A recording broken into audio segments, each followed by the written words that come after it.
of the night.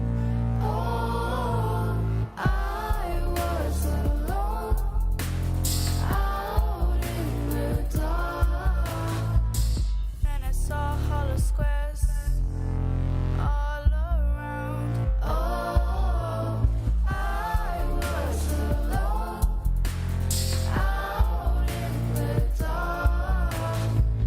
Heaven was all around. Oh, let's jump together. Let's jump together. Let's jump together.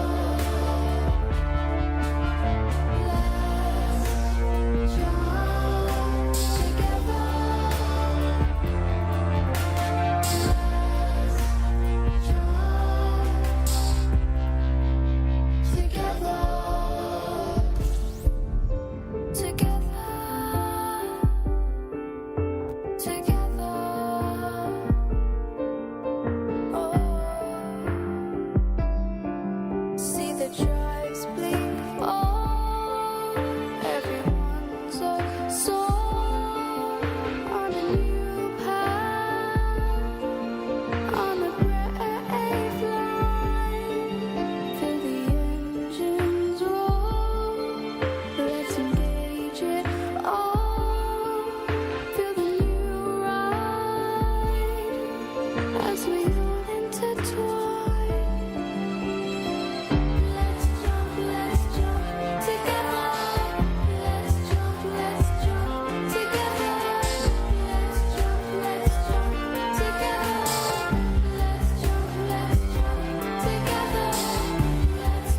Let's jump together.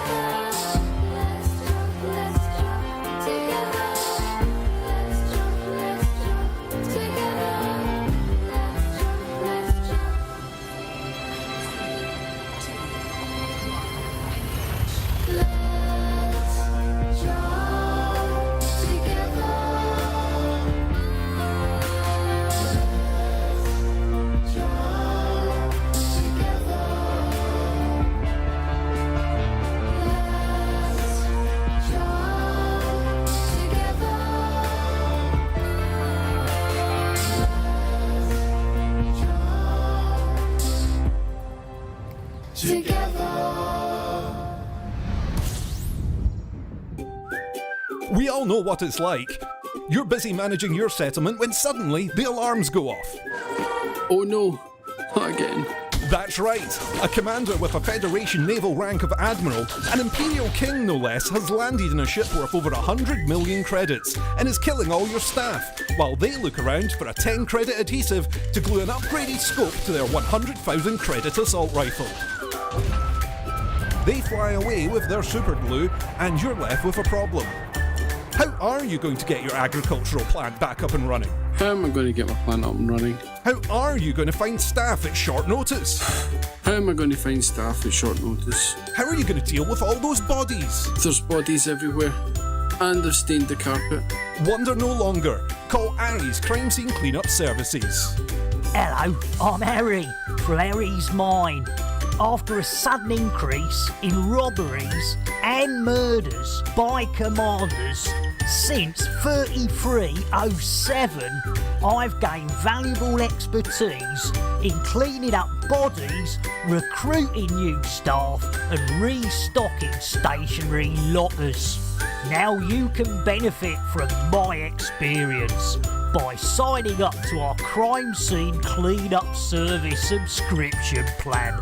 That's right. For only a small monthly fee when your settlement alarms are activated, our rapid response cleanup crew will be dispatched, along with our patented Cadaver Scoop 150. The Cadaver Scoop 150 can be mounted to surface reconnaissance vehicles and skimmers to make tidying up your settlement a breeze. Wow, the bodies are gone. Our recruitment team has potential new employees on standby across the galaxy, ready to fill your vacant roles in security, logistics, administration, processing, and more. My plant's operational again. Thanks, Aries Crime Scenes Cleanup Services. Aries Crime Scene Cleanup Services. We'll have your settlement as good as new before the next ship arrives. Cadaver Scoop 150 disposal bags sold separately. Hey Commanders, this is Mick from Crazy Mick's Reptile Emporium and Warehouse. Due to a hysterical ordering mishap and not reading the fine print, I'm currently in possession of over 10,000 snakes, many of which are deadly, so everything must go. We have anacondas, asps, cobras, diamondbacks, fodlans, keelback, crates, mambas, pythons, sidewinders and vipers, none of which are capable of spaceflight without being strapped to a rocket. Need a pet for your cockpit? Buy a snake. Need to scare your mother-in-law and give her a heart attack for the insurance money? Buy a snake. Need to fill a beluga full of snakes to assassinate a witness on their way to a Federation courthouse? Buy many snakes. Bulk discounts are available at Crazy Mick's Reptile Emporium and Warehouse. You can find us in the Lave business directory or visit us at the former site of Sensible Michael's Shipyard and Outfitting Warehouse. Will somebody get these mother snakes out of my mother warehouse?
welcome to Lave Radio. Greetings and welcome to Lave Radio. Greetings, Commanders. Greetings, Commanders. The show that talks about the universe of Elite And the development of the computer game Elite 4, known as Elite Dangerous. and the fantastic Community that surrounds it. Broadcast from an orange Sidewinder and hosted by a vending machine technician.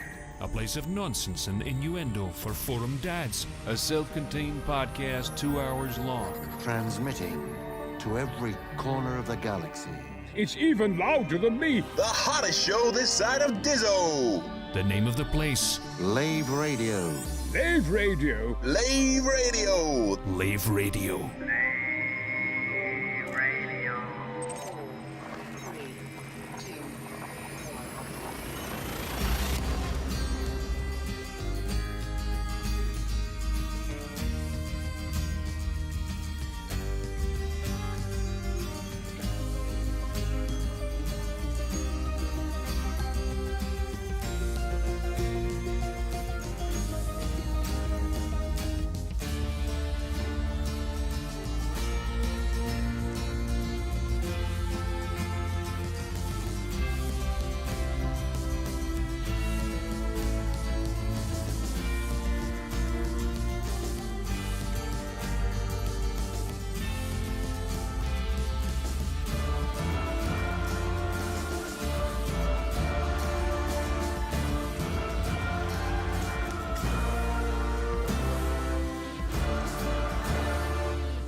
Greetings, Commanders, and welcome to episode 484 of Lave Radio, the show that wants to talk about the universe of Elite and the fantastic community that surrounds it.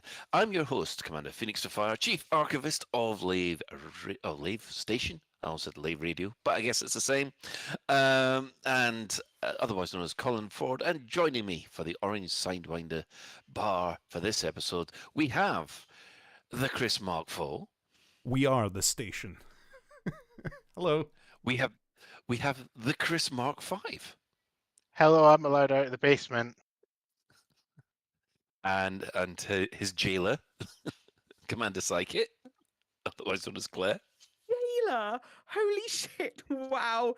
Oh my gosh! It's all the C's this week. This is going to be fun. I'm not going to get confused by the different amounts of Scottish Chris's who are here. Not at all. 3 Scots and someone who lives in Wales. Yeah, well. So if you wish, you can join us live. I do believe the Chris Mark IV might be hanging out in Lave Station. I am in Lave Station at the regular reserved table in the bar. Excellent. And if you can't get to us in game, you can join us at the Twitch chat channel, which you can access through laveradio.com/live. Click on the live chat, or go straight to twitch.tv/laveradio. And we all are running on YouTube as well. So let's have a quick dash round what everybody's been doing this week. We have no Ben because Ben is looking after family way up north. My goodness. He went north, even further north than Dundee in a megabus. So, you know, he's a glutton for punishment, that boy. Wow. I know. Right. Let's start with Claire. Hi. How have you been for the last couple of weeks? Yeah, good actually. Really good. We went to we didn't really do a huge amount of stuff until the weekend just gone when we went to London. We went to Big Smoke, and I totally forgotten that it was so close, but we went up over to London, and we went to see a show that we booked tickets for quite a long time ago, which was Dimension 20 live at the Hammersmith Apollo. Oh, that was that must have been fun. If you're not familiar with Dimension 20, I talk about Dropout quite a lot, which is a streaming service that do a whole host of shows. They are absolutely phenomenal. I think it's like a fiver a month. to subscribe to them. And even without Dimension 20, which is a lot of shorter form D&D series, it's brilliant and very, very worth it. But we went to see Dimension 20 live, where they did this crazy amalgamation of all of their different campaigns. It was called Time Quangle, and they didn't really know what they were doing. They didn't know what characters they were playing or what setting it was. Literally before they went on stage, they drew their characters out of a hat, and then the DM Brennan Lee Mulligan, who is an absolute goals and fully a genius as when it comes to improvisation and being just one of the best dungeon masters I've ever witnessed. Like makes up a little campaign on this, or like a miniature campaign on the spot, and my voice is still recovering because I can't remember laughing so hard at anything. When certain characters got revealed, I screamed. It was like being 15 at a concert again. It was somewhat like, it was a really, really good time. And then I had 2 strawberry daiquiris and could no longer feel my throat at all in the slightest. So I feel like I'm still trying to catch up on sleep. My legs still hurt from standing in queue to go in, and all of that stuff that comes hand in hand with being a chronic pain sufferer and, wanting to function as a human, all of that good stuff. But yeah, it was brilliant. It was an absolutely brilliant time. 10 out of 10. I wish I'd gone to both. I wish I'd gone to both Saturday and Sunday, because old Frontier community manager Jens went to Sunday. So we were DMing each other about our experiences on the 2 separate days, because he went to the Sunday and I went to the Saturday. So yeah, it was a really, really good time, but I'm still shattered. Now, in game, I got a few hits on your boy Oya. I didn't go and watch it explode because I chose to nap instead. But other than that, I've been doing a lot of thyroid focused stuff, because we're 3 down now. We ain't gonna hang around forever. So No. get in with the Titans while you still can, and get those arcs, because apparently we're gonna need it. Yes, we're going to need those orcs, that's for sure. So, okay, we'll move on quickly to Chris Mark 5. I take it you were along for the ride for that one? Yeah, so obviously it was down in London to the Apollo, which is kind of really cool to be in, because I'd never thought I'd get to go to the Apollo for anything. Yeah. The staff were a bit mental though. Probably other not than- used to a lot of people dressed up as elves. Okay, so there weren't that many, were there? Well, grand scheme of things. But they were very heavy-handed when it came to taking photographs. Yeah. Really? Yeah, so like at the end of the thing, they all did a bow and like trying to take a photo of them all taking a bow. And Claire got told off by one of them. I got told off, but you got the photo though. Yeah. But we both got photos, and it wasn't like they took my phone off me and told me to delete my photo. Just someone tapped me on the shoulder and went, "No photos," and I was like, "Okay, but I've already taken my photo. What the fuck are you gonna do about it?" Like I get it during the whole thing, but at the end just feels a bit weird. But whatever.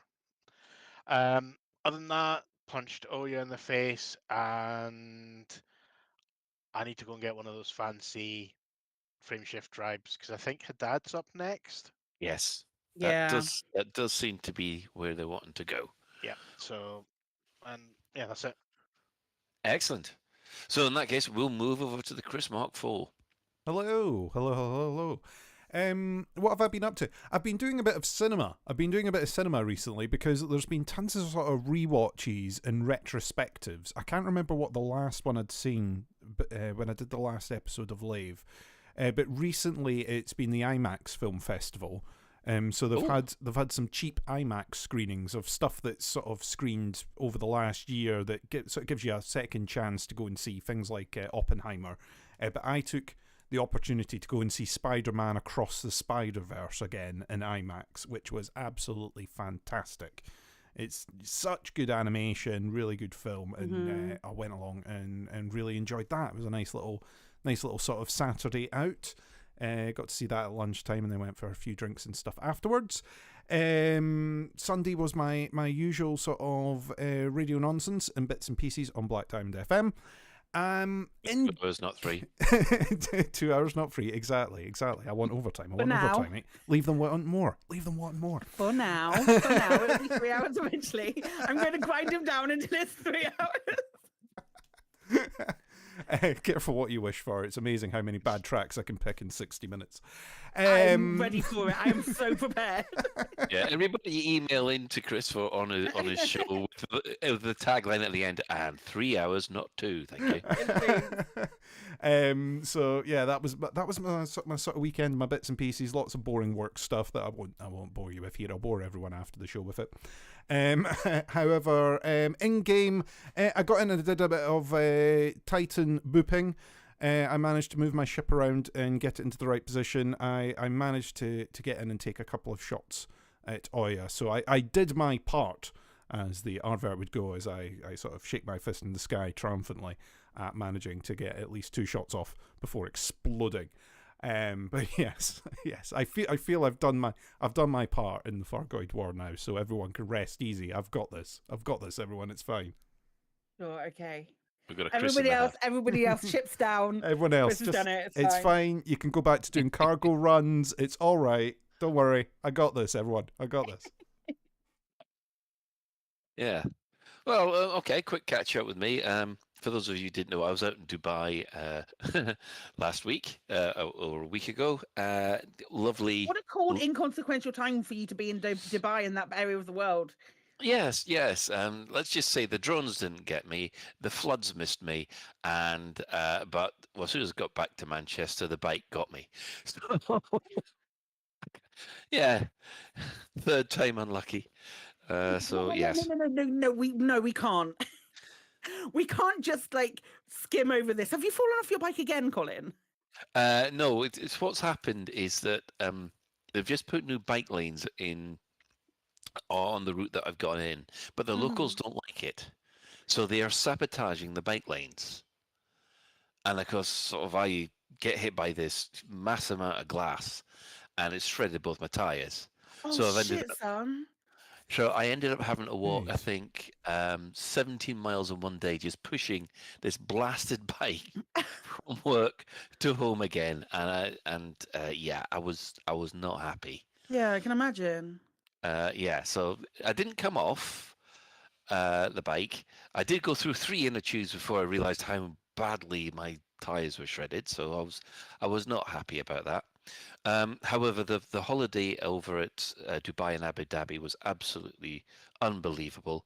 And on top of all the shenanigans about visiting all the places you need to in Dubai, when we were staying at the W Hotel, which is the hotel on the racetrack itself, which is something like out of a spaceship.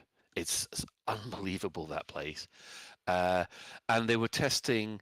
First of all, they were testing the new AI F1 cards, which both me and my son were looking at. What's the point of that? They were putting these AI F1 car? Yes, driverless F1 cars, which were going around the circuit badly. They're going to be broadcasting that on, I think, at the end of the month.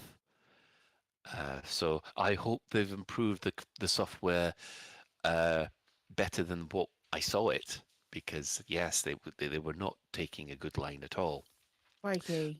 But the real highlight was that Brad Pitt's film crew were all over there filming for his new F1 movie. And so we got to see these F1 cars go around at full pelt round the circuit, while also being chased by a helicopter for all the shots. That's astounding. It really was. And although my son, being the F1 expert he is, pointed out to me that actually they're modified F2 cars to make them look like F1 cars, and that they're not making enough noise. So I'm assuming that they're going to up the volume in the mix. Oh, Probably. should just be AI generated noise, surely. It watches the cars go round and the TV just automatically generates the noise that it thinks the car would make going round. You know, fully Yes. AI generated, and I expect all commentary to be done by AI as well. Otherwise, they're not doing no, it right. No, let's not have that. No, we're not replacing people with AI. You know this drill. Yeah, but then you've also got to pay for them all in Bitcoin. You know, you've got to get the whole thing in. You got to get the whole tech bro, man. You got to get the whole tech bro in. The noises the cars make are NFTs. There you go. It's all complete. The It's circle has right. been squared. It is now perfect. We have ticked the tech bro boxes for this podcast. That should put us well on Elon Musk's radar. Oh no. I'm not having that. No, neither am I. Don't worry about it. And when we got back, I was very, very grateful to Frontier for delaying Oya getting its bottom kicked until I could get back and actually join in the bottom kicking. I managed to find out the run a couple of goals in solo, which got me my third McThargoid star. Nice. Yes. So yeah, I got third McThargoid star. That means I'm very good at cooking burgers. Yeah. So, and apart from that, I have fitted the new drive onto the orange Sidewinder to do on foot missions. And yeah, we'll talk about that later. So yes, so that's what everybody's been doing. Well, development news. What are the devs been saying this week? Well, we're going to go back a little while. Frontier Unlocked is obviously tomorrow. And there's a big old chat about PowerPlay 2.0 expected. And Arthur posted a little status showing himself and two other developers having an hour-long chinwag about what's going to happen in PowerPlay 2.0. Do you think this is going to be a deep dive? Yeah, I think it is. I think we're going to get the full hour. The full hour? I think That'd we be might get the nice. full hour. It'd be amazing if we do, but like it will definitely give us something to talk about next week. But yeah, I think we might get the full hour. It was I have it written down. Who he was talking to? It's Luke Betterton and Curtis Griffiths are the two people that he's speaking to in the in that image. So Luke Betterton was the one from the last deep dive. I tried to enunciate the inverted commas around that. I don't know if you heard it. We had Luke Betterton and Curtis. He's been on the show. He's been on Frontier Unlocked before. Or not Frontier Unlocked. He's been on Friendship Live before. I'm excited about it. I'm excited about to find out a little bit more. Yes.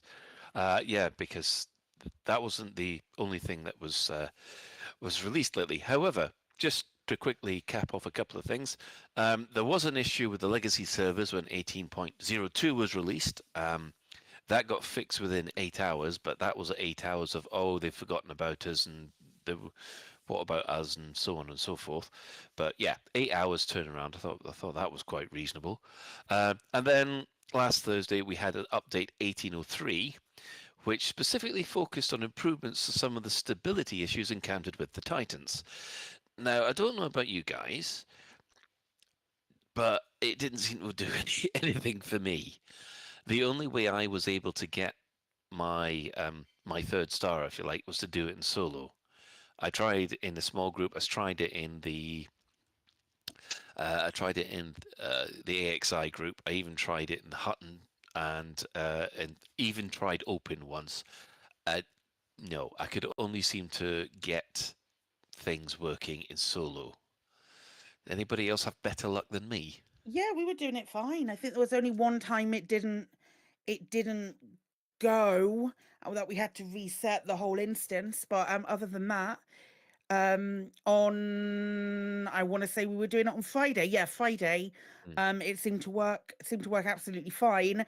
That was in private group with like a couple of people. Yeah, that sounds good. I've seen varying rumours about the number of people to have in an instance and sort of the perfect conditions. I saw a couple of people posting about having the appropriate ports forwarded. I know that there's ways of sort of manually forwarding ports for Elite to make it work a little bit better.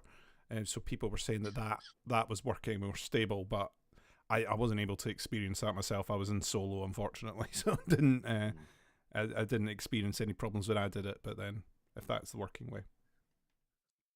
Yeah, but yeah, I mean, I'm not complaining that much. I got my 2 million. I managed to see the thing explode for just that little bit outside. I was about 30 seconds too late for actually breaking into to see it explode, but I did see the actual explosion, and I didn't get chucked out with a mauve adder. Well, hey! Yes, that's so. As far if one of the fixes was to fix the mauve adder, well done, that worked. Because it threw me out with the mauve adder when I was in solo last time, so you know. So now, if I actually cut the first half of my video from the previous Titan in with the video that I recorded for this Titan, I'll actually have the whole experience ready for the next Top Shift. So incredible. Right. Well, that's everything we kind of missed. And then 4 hours ago, they kind of dropped a bombshell. Yeah, it was dropped on the forums at about sort of between 4 and 4:30. And yeah, they've made an announcement about the Python Mark II and updates to the game store and a few other things as well. So just quickly going through it for everybody. They're going to be making some balance changes to engineering. Apparently, they're saying their focus will make engineering more accessible and predictable and allowing you to focus on your ship rather than collections of materials. I think that's been cried out for I don't know how long. So, and they've reiterated the fact they've got a brand new feature coming towards the end of this year. I think it was important for them to say that because I genuinely believe that people would have been like, "Oh, is that a new feature?" Do you know what I mean? Yes. It's nice to see them actually sort of making sure that the speculation doesn't go in the wrong direction. Nip it in the bud. Yes, one might say. Yes. They also announced that the entire store is getting a revamp with ARC pricing adjustments for cosmetic items in the shops. I don't know whether this means that ARCs are going up in price. We just have to wait and see what they say about that one. But then they hit us with these two big ones, which are, we're excited to bring back variants into Elite throughout the year, and we're looking forward to seeing how you make use of each one, starting with the Python Mark II.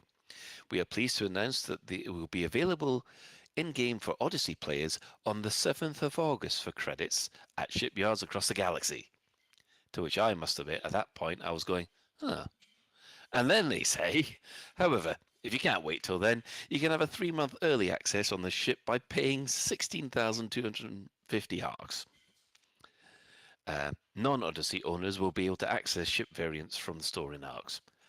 So yes, we are. If you want the Python Mark II early, then you are getting.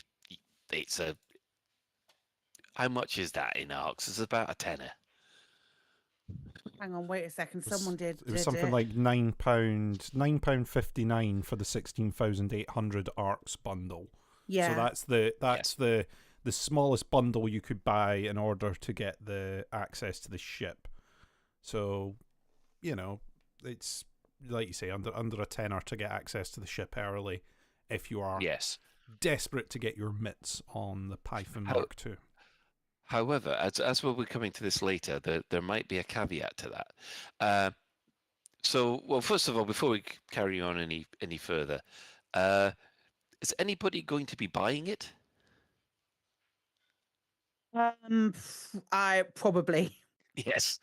I mean, let's. I'm not going to beat around the bush here. Probably, I would. Yeah. Yeah, because I'm that person. It's not compulsory, but I'm more than happy to do so. Yes, and considering the amount of arcs we've been earning hammering Titans, I don't need to spend a penny. Yeah. Yeah, I mean, we'll probably we'll probably get one more Titan down between now and the 7th of May. Hey, no, we won't. That's two No, weeks. no. I That's think 2 weeks. That's 2 weeks away. That's my birthday, by the way. But that's 2 weeks away. So no, we're not. But we'll. Yeah, I'll probably get it. yeah. So that's that. I am interested to hear that if you're not an Odyssey owner, so if you have Live, so that's Live Horizons, that's 4.0 Horizons, you're not going to be able to buy them at all unless you use ARCs. Mm-hmm. Okay. And none of these ships are available in Legacy. Yeah, they're going to be built around the Odyssey mechanics. There's no point in building like Legacy. Legacy is what it is. There's no way there's going to be another thing. Yeah, because there was a lot of people saying, "Oh, when are we getting this to Xbox?" And I just went, Why? You're not." Oh my guy. Like I love your persistence, but it's just not happening. I'm very sorry. Yes, unfortunately. So that's the Python Mark II. So what's that? A couple of weeks? 2 weeks? Couple of weeks, yeah. Yeah, couple of weeks, and you'll be able to fly it if you want to part with the arcs. Incredible. However, they've said this, they're going to be introducing new categories in the Elite Dangerous game store. Pre-built ships. Now, these pre-built ship packages will offer commanders the opportunity to purchase ships that have had a significant upgrade from their base models. They envision these pre-built ships will be a quicker way to get them into players involved in areas which would normally take them a long time to get to.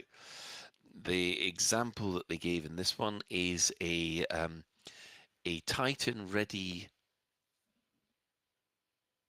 AX Combat Jumpstart package. Yes, which is an Alliance Chieftain with all the necessary modules that will allow you to fly straight into the Maelstrom and start kicking Thargoid bottom. Now, there's going to be a lot of these. And it also says, now this is the interesting thing, the Python Mark II will also launch with a pre-built ship package, allowing you to kickstart your career in the latest ship with a brand new paint job and ship kit. Now, in the past, I found that ship kits are normally about 12,000, 13,000 arcs anyway. Add to that a ship skin, then effectively it's you're buying a ship kit and you're getting a free ship with it. Now the question is that I have on that is is this including because it doesn't specifically state that you are they're giving you a ship kit with engineering. It just says that they're giving you everything with all the necessary stuff. Yes. Now if it does, fair. Well, to tell you the truth, I mean, you can get into the Maelstrom with just A-rated stuff. For sure, I mean, yeah. you can. I mean, there was the issue. It does bypass the issue of you having to go through the whole grind of getting the caustic launchers. You can just buy them now anyway from You can buy them now anyway, but yeah, there's these. You've got the opportunity to get these things up and ready, so you don't have to spend ages doing what I call the crap bits before they get to the good bits. The fluff.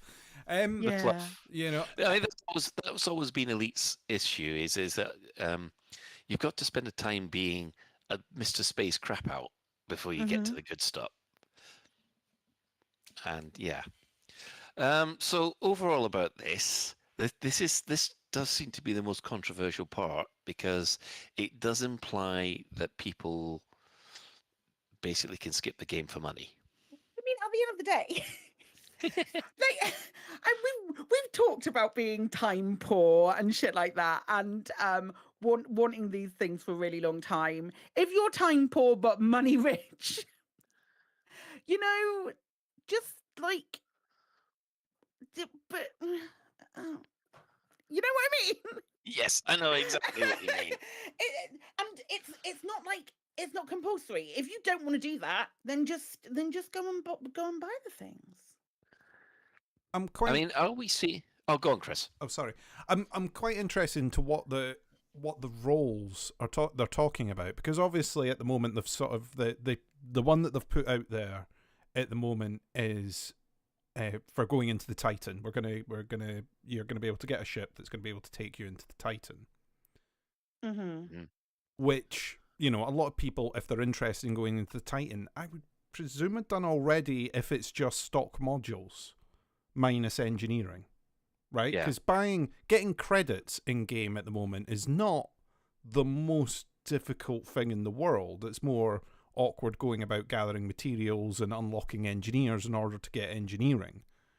Mm-hmm. So that, I kind of assume that it's coming with some form of engineering in order to get you in there. As one of those time poor commanders who's just been playing the game for a very long time but is still somehow poor, I kind of like the idea. But in my head, I'm sitting there thinking, well, what's after this? Have they got this intention for something else in game rather than the Fargoid War? Because I'm trying to think how much is locked behind having the right ship.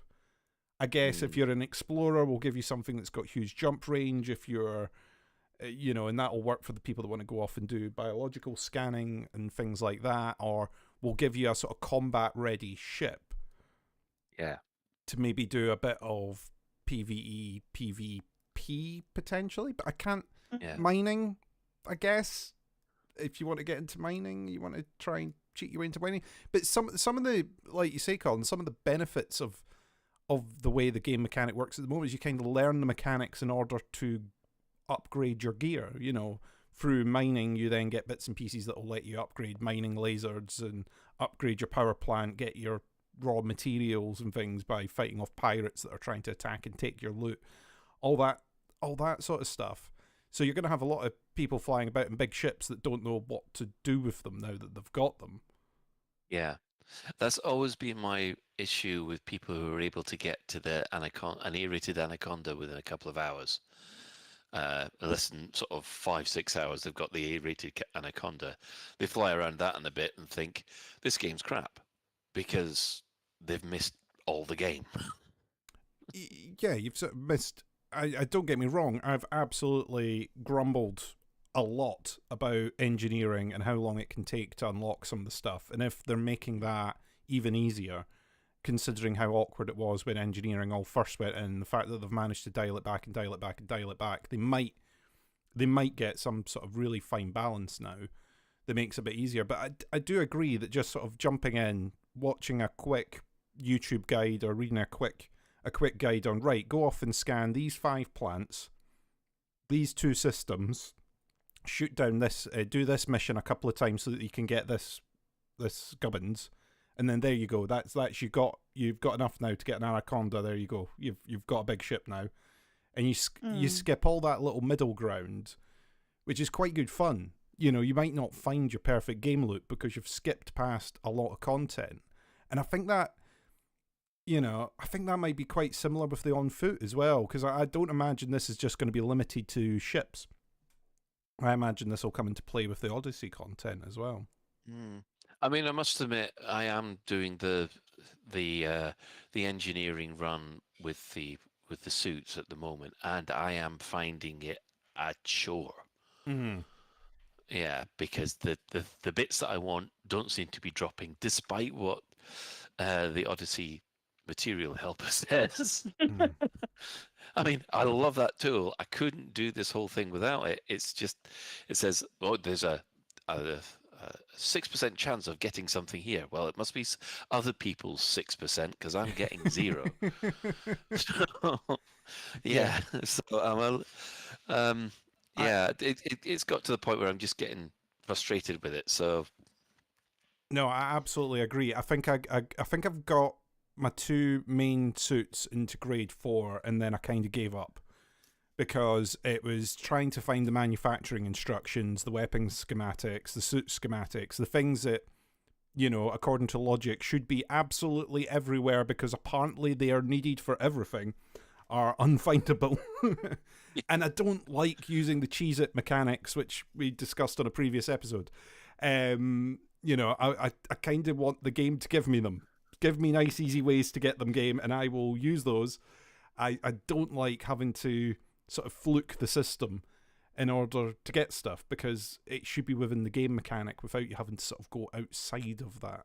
I know that we use third-party tools that'll point to places like Ari's Mine, but I kind of accept those.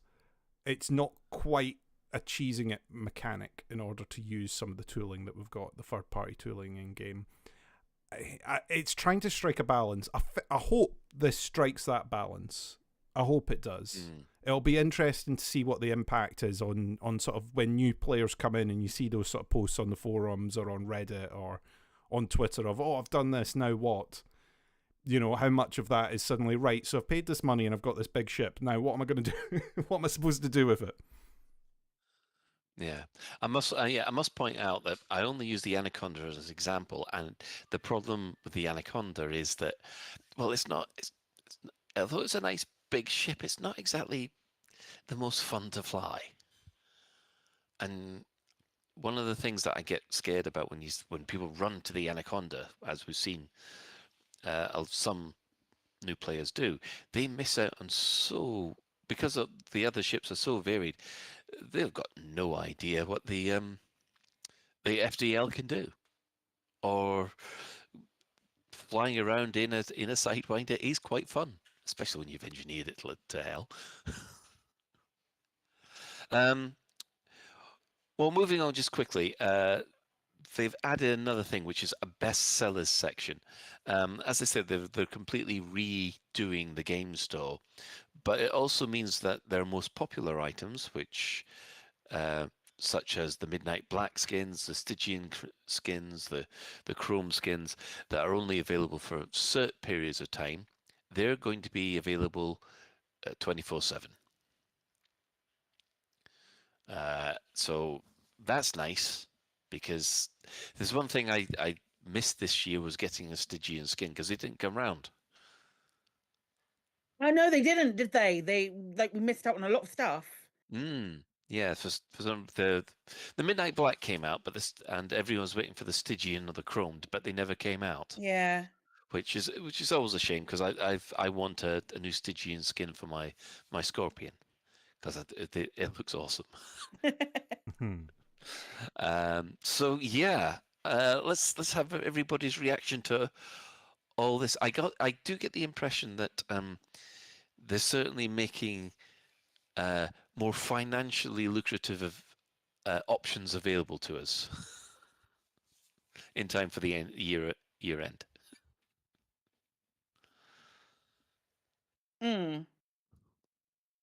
Yes, absolutely. I was going to let either Chris have a comment before I jumped in. I don't know if you wanted to, husband Chris or DJ Chris. Do you want to go first? I have thoughts. Oh. No, do your thoughts. Do your thoughts.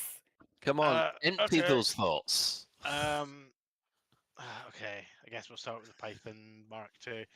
I'm not sure if I'm going to get it in early access, because I'm going to wait to see what I'm going to wait for other people to use it, see what it's actually like, because I don't really want to spend real money and get a ship that I don't like.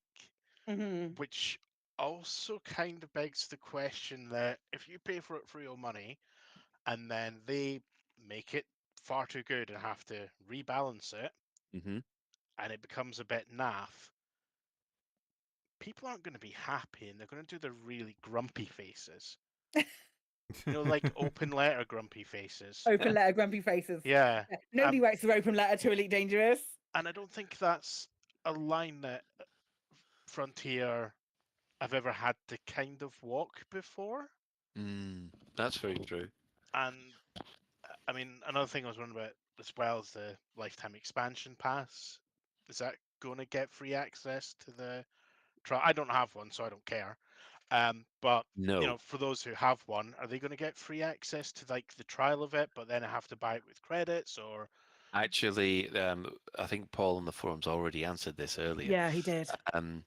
LEP owners don't get any advantages in this case.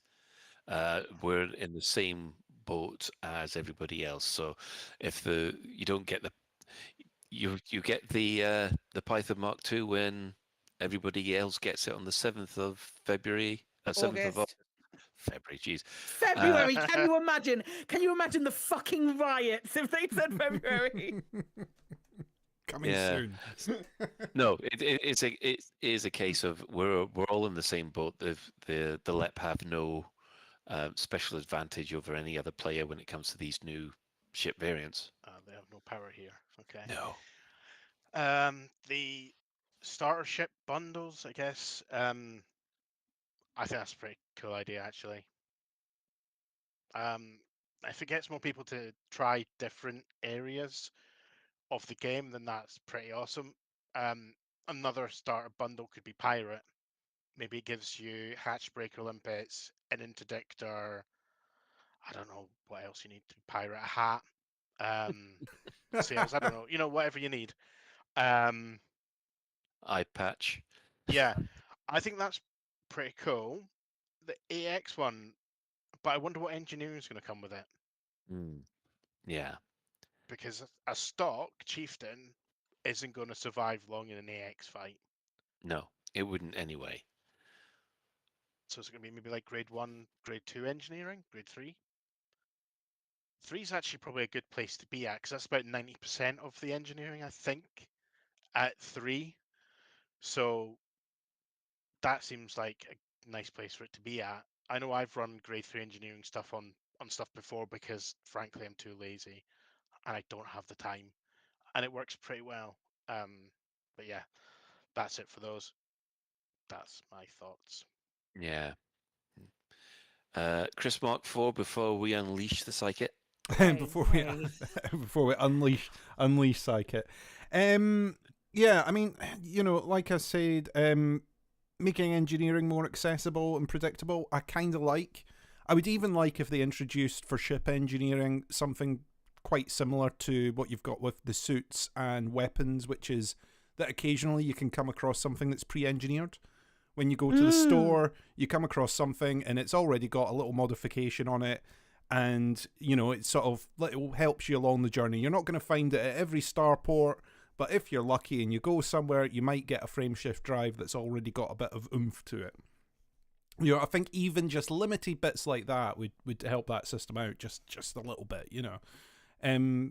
When it comes to the new variants and the early access, I don't mind that they've done early access if people are super keen. It's optional, and this game is all about balance, isn't it? Every time a new ship's been introduced, people flock to it, and normally it's maybe slightly more maneuverable, but it's not got as good a power plant, or it's really good at jumping, but it's not very good at other things, or it's got a weak hull or a bad canopy or whatnot.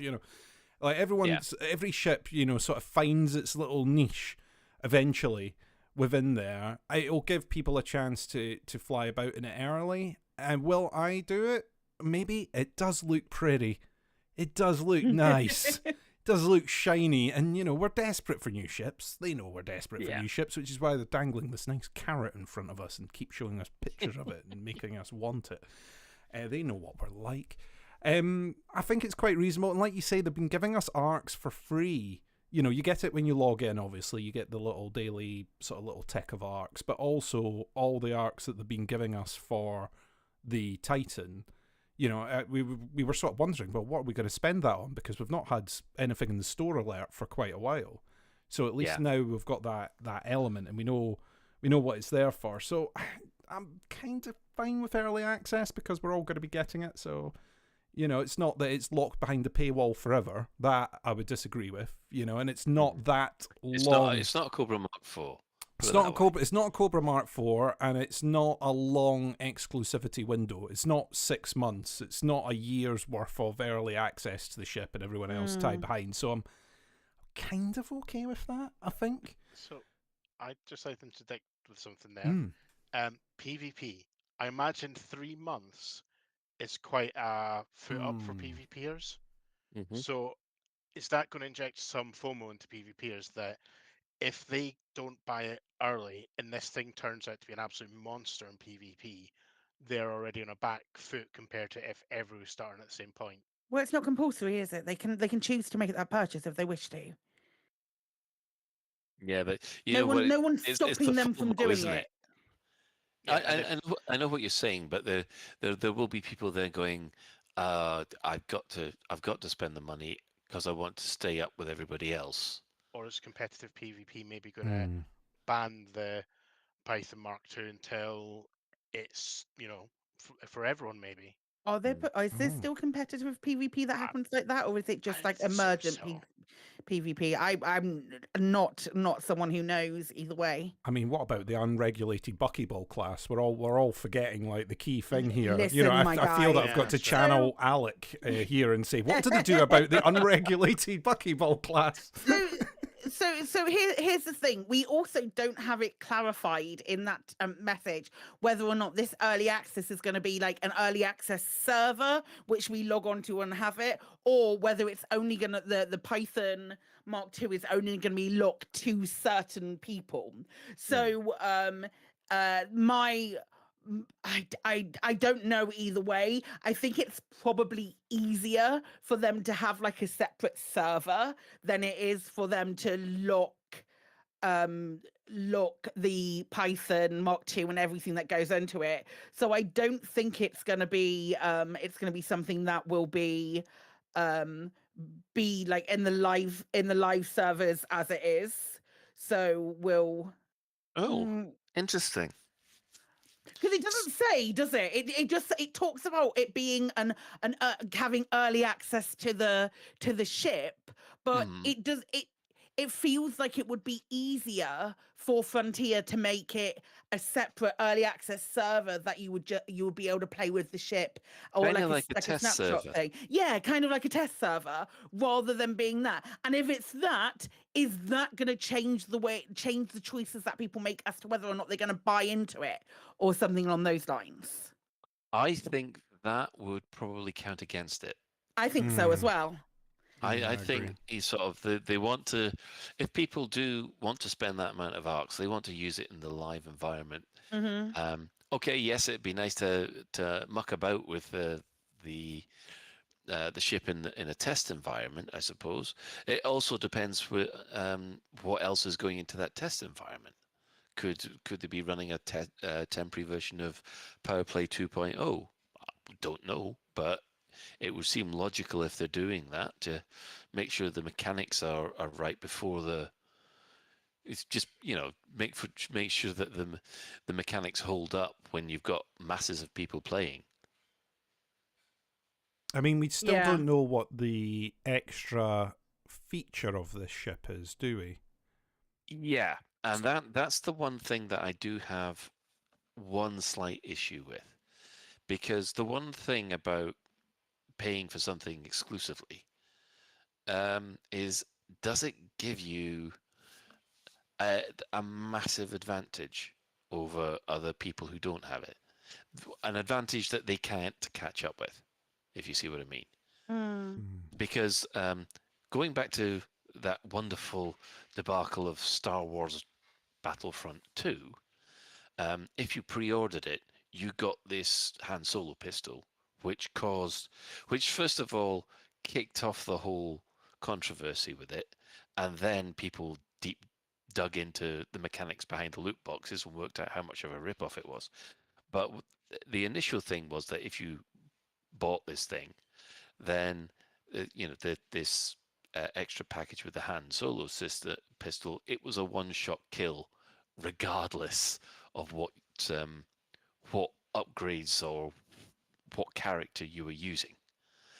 And of course, that gave everybody such an advantage, and it was such, for $30 extra, you'd practically win every match. So that didn't go down too well.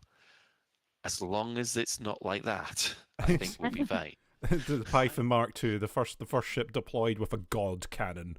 I I don't think it's going to be anything that overly powerful, because I don't think we're going to get the ability to warp anywhere in the system, because that would kind of defeat what it seems like they're saying power play is going to transition to, right?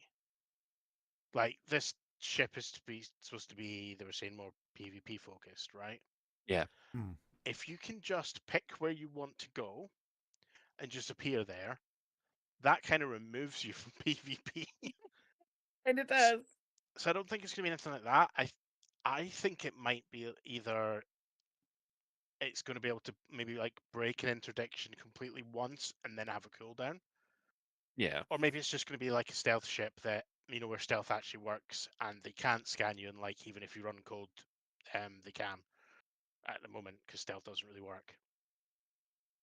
I like the idea of it being able to sort of interdict and pull people out in order for it to be a good sort of PvP or power play type ship, so that you can disrupt someone for a little bit in order to get to the mechanics. We're not, you know, obviously from Frontier Unlocked coming up, we're going to find out a bit more about the power play mechanics, and it might become blindingly obvious what this ship is going to be able to do in the course of that coming up this week.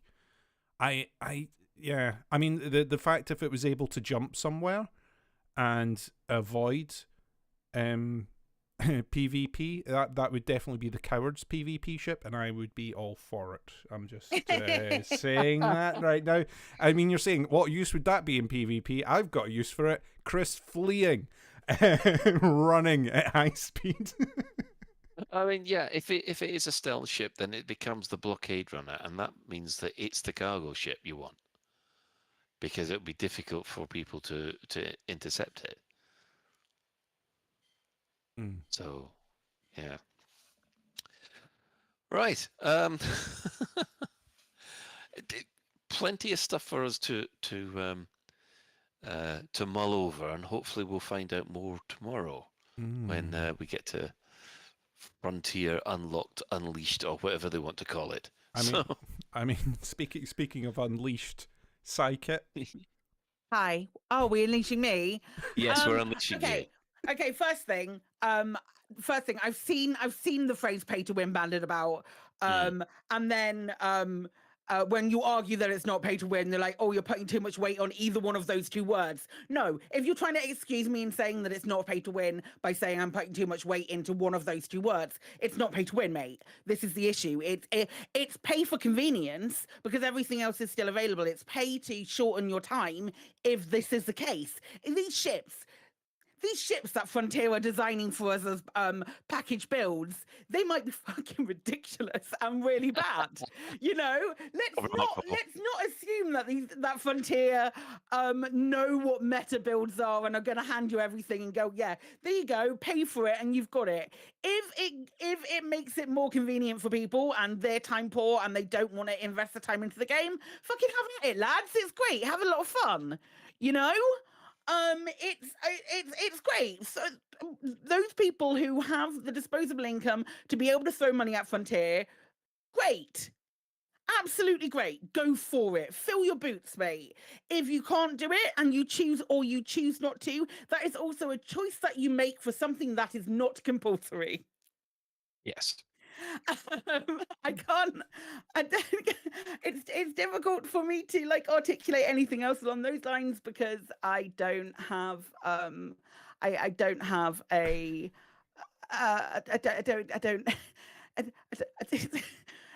it's difficult for me to form a coherent argument, because to have a coherent argument you would need to be talking sense to someone who is also talking sense back to you, and sometimes that doesn't happen. Who knew? I love what you... Sorry, Colin, go on. Yeah, I think it is a case of, as long as there's not the metaphorical Han Solo cannon, I'm fine with it. Yeah, there's not going to be though, mate. This is just it.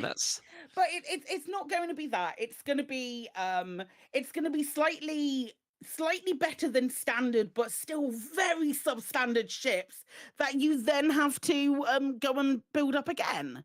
Do you know what I mean? It's going to mean pay to be a little bit more convenient for you if you don't want to do the grind. And that's great. I feel like I'm advocating for Ben here, who complains about not being able to make these ships or not have the time to make these ships all the time. So there you go. Now he's got the opportunity to go and buy a ship that's been pre-done for him. So he gets to participate, and also we're running out of we're not running out of Titans. We've got 5 Titans left, but we're slowly but surely running out of Titans, and it will be nice for new players to gain access to that. And my third thing, I think this is my third point, is count. I don't know. I don't know. It's like a random string of consciousness. But a little while ago, I talked about the fact that I think Frontier are pivoting to like a player-driven, going to pivot to a player-driven narrative with the lack of narrative team and things along those lines, and a lot of the PvP. The PvP focus that they keep talking about and all of that stuff that sends shivers down my spine. But pre-builds would certainly be a help to an economy that is driven by a player ran narrative environment. Yes. Yeah. So it again, it's like, hey, do you want something else to sort of like solidify your theory, Claire? Because this is also really helping it. It makes sense. Have you got that off your chest now? Well, I mean, it was no more than anyone else. I just don't like. I just think referring to this as pay to win is just it's redundant in its argument. Yes, you're completely right. The only bit where I might say it needs a bit of a limit would be in the new player area, which is the only thing that's sort of come to my mind as we've been discussing this, is being able to get a hold of a zooped up ship as a beginner, but you're going to be in the new player zone, which is traditionally no one starts in the new player zone. Well, that's true. At the moment. Something that they needed to fix, to be honest. Yeah, I mean, fine, because they're fucked, so it doesn't matter. And yeah, I guess the new player zone's already broken. Everyone can have at it. Yeah. But in the world where the new player zone perhaps is not knackered, you know, if you turn up in your sidey and you know another new player turns up and they are in a combat python, you know, you might feel slightly outmatched. Not that new players are going to immediately jump in and go, do you know what, I'm here for PvP. Yeah, you know, well, some might be, but they're going to find very quickly outmatched if that's the case, and it might just become the new starting block, you know, that you start. Yeah. And you know, people will be buying the game with a, you know, when you buy, you've also buying plus your starter bundle ship that you've picked, your combat ship, because that's what you want to do, or you can buy a cheaper bundle and you come in and you get the Sidewinder like everyone else, you know, the traditional start. I don't know. I'm just, the mechanics of how that works in the new player area. You know, once you get out into real space with the big boys have probably got ships that will already pew your Frontier built combat adder to pieces. But in the new player area, maybe not. I don't know. It just popped into my head as you were chatting. Honestly, if one of these variants is the Adam Mark II, You got this. It'll be amazing. It'll be amazing. I will laugh for days if that's the case. I will cry for days. Dear Frontier, how many arcs do I need to give you in order for you to make one of the variants a combat adder? Thank you. I will crowdfund this with the community. I want to start a crowdfund to make Colin cry. The other thing, I'm wondering, we don't even know what ships are going to come in these bundles. Like, we only know one, don't we? Which is a Chieftain, which is probably like the cheapest normal AX ship, because I don't count anything Brother Sabathi does as normal. Yeah, truth. Or Mark II. I think Chieftain's cheaper than the Mark II, isn't it? I've got no fucking idea, mate. because I'm wondering, like, if the combat ship's probably going to be a Viper. Like, I'd start in that. What, Okay. the Viper Mark 5? No, the Viper Mark 3 for combat. For just like a pre-built. Yeah. Oh, for a it's referring to. pre-build. Yeah, okay. Sorry, I thought you were on about the new ship variants. Yeah, but we're no. not predicting new ships right now. No, God knows. The Type 9. No, Type 8. Mythical 8.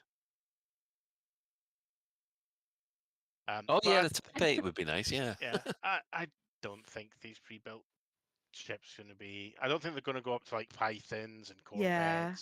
I think they're going to be the bare essentials to start you on a path of whatever career that is that you want to do in Elite. For sure. Oh, someone's mentioned it. Someone's mentioned it in We've the had chat it. room. We've had it 3 times in chat already. Yeah, we're Don't not worry gonna about say it. We're not What, the gonna say Panther it. Clipper? We'd never say the Panther Clipper. We'd never mention it once because as soon as you mention it, it just goes away. So I think we'll draw that to a close, and I think we'll move on to the community news. And now, to the community coroner.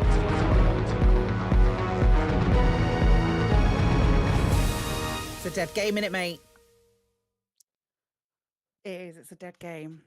Yes. Are you doing this one, Psychic? Apparently so. right. No, I am. I am doing it. It's fine. We've got this.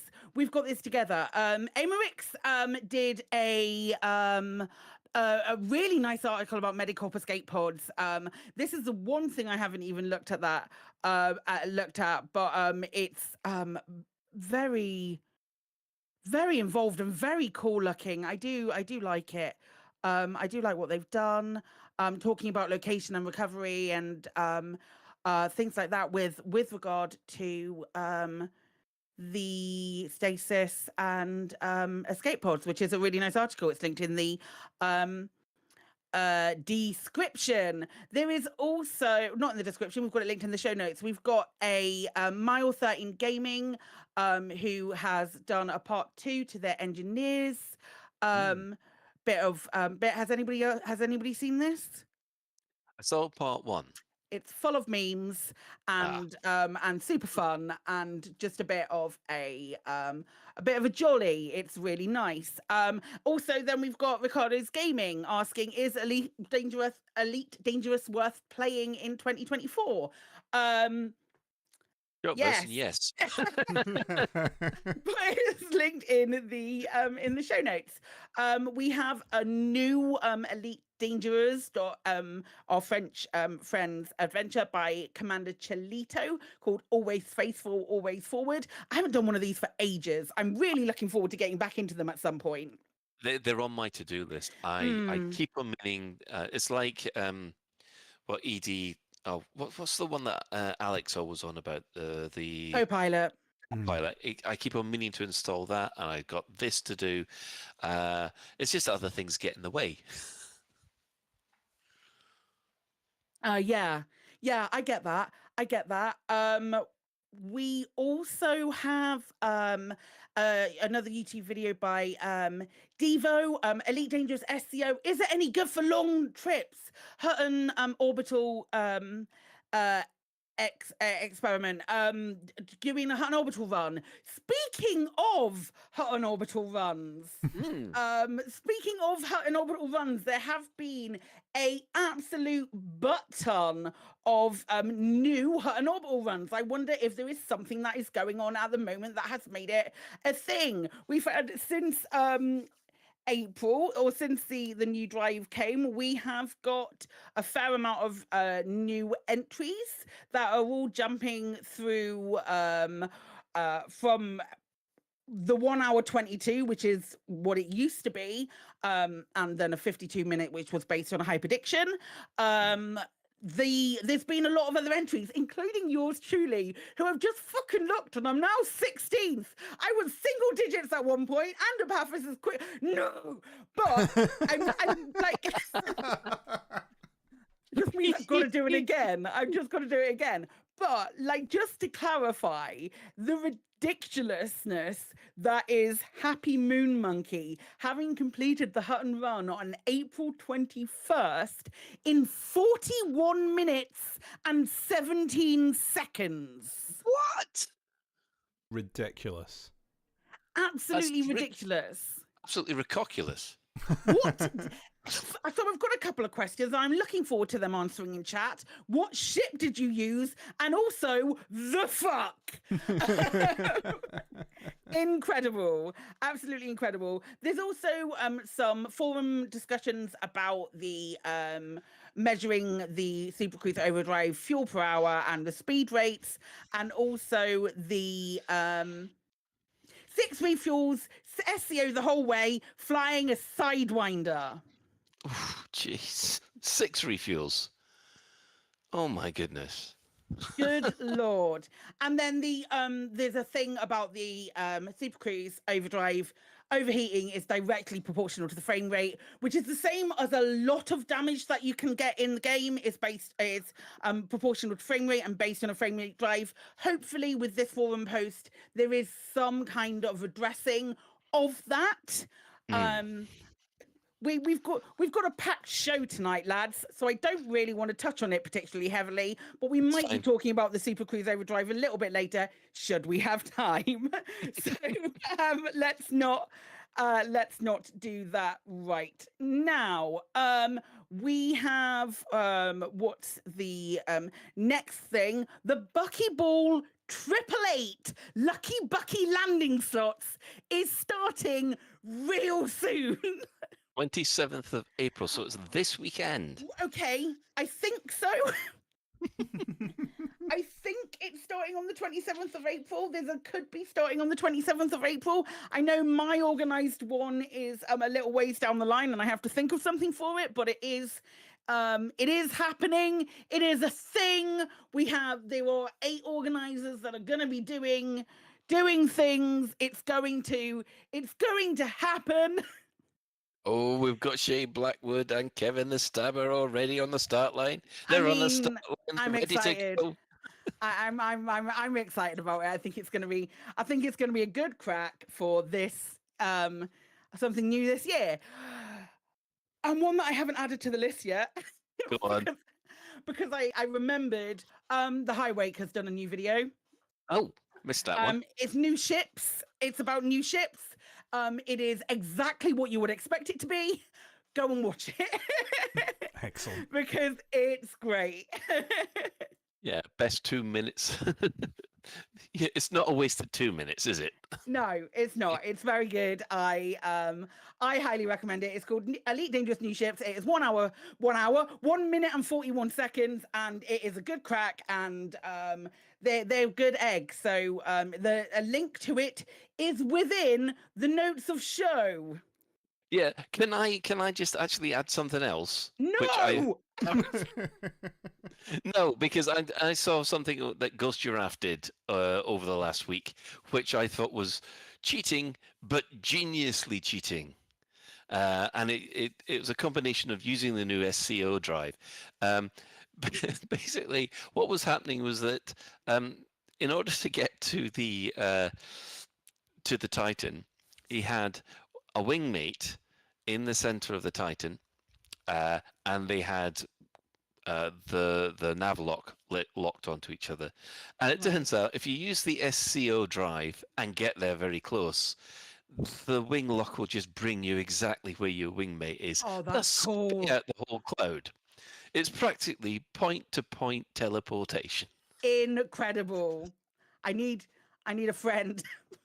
I don't know what I felt so sad when I said that. Oh, the Titan will wing up with you. If you wish to be Psychic's friend. I hate you all. God. Dear. She's available streaming every No, she's not. Right. Well, just quickly touching on the in-game events. Well, obviously, they have covered the assault and the destruction of Onya. So that's happened. It was a nice bang when we saw it. And also, this was quite interesting. The Ramtar was at it again, and he created the Anti-Guardian Field project, which means that your Guardian weapons will be untouched by any Thargoid field, won't degrade at all. However, the modifications that you need to make are quite a lot of bits from Revenants and Banshees, which is which was a surprise to me. And then on top of that, you still lose 20% of the damage, which the guys over the AXI worked out that you're still better off using the enhanced AXI missiles, which was a bit of a shock. Oh, really? Yeah, they worked out that it basically brought the real cannons down to less than the missiles, just a little bit less. But you know how some people do like their Guardian weapons. Chris? I was just going to ask. I mean, because you've got the Guardian reinforcements and things as well, so presumably it helps out with some of that. Does that bring an advantage, or does it take up us because of the sort of using those? Sorry, That's the one thing. The one thing it is, I flew all the way over to Ramtar with the Guardian weapons fitted and found out what the requirements were. I didn't fly over there with anything else, like the armor or the jump drives, which is something I should have done. Yeah, I mean, I get that there probably isn't as much a need for the Guardian frameshift booster, but maybe the things like the reinforcements would be useful. Yeah. I get that the cannons, they've obviously worked out that the cannons aren't quite what they would need. I do like that the people that are able to get these maths done. I can't do words. That there are people that are able to get the math done for us so quick. So they're like, yeah, he's announced it, but it's not worth it, guys. Not worth it. Go back, turn back round. Come back round. Not worth it, honest, not worth it.